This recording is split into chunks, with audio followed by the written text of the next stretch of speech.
Hello folks, back with another quick Wip Wednesday here. The main project on the desk this week are these Bushido sumo wrestler type guys here from my buddy Murph. These I believe are from the Silvery Moon Syndicate, something like that.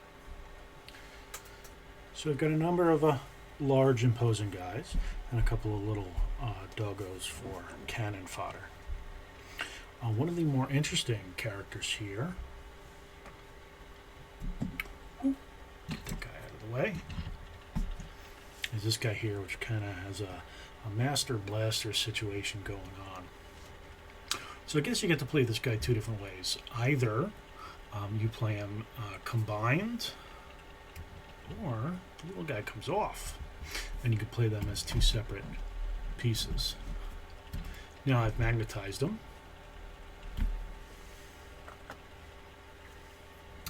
I've magnetized the guys, both of them, with little 3mm magnets. And all I have left to do is build a base for the top guy, and then, of course, prime and paint them. Taking my time on these guys, I actually have some nail art water slide decals on the way. From Etsy. So a lot of these guys are going to get some tattoos. This guy here is going to get something on the back of his jacket.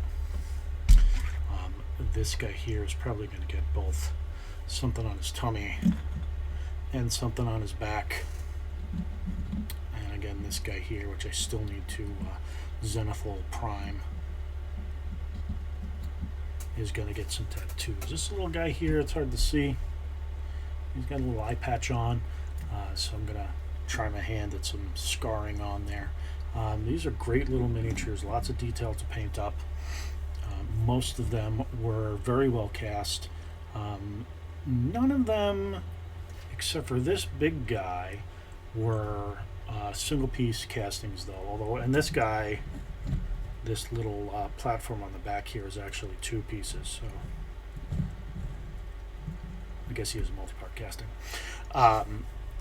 Fantastic sculpting on these and breaking them up. The hands tend to be the joins, and a lot of these guys have wraps on their wrists, which hide these joins a lot.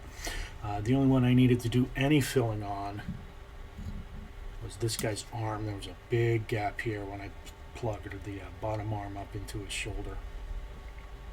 These are great sculpts, I would definitely recommend them. I'm still working on the Halflings that I started last week.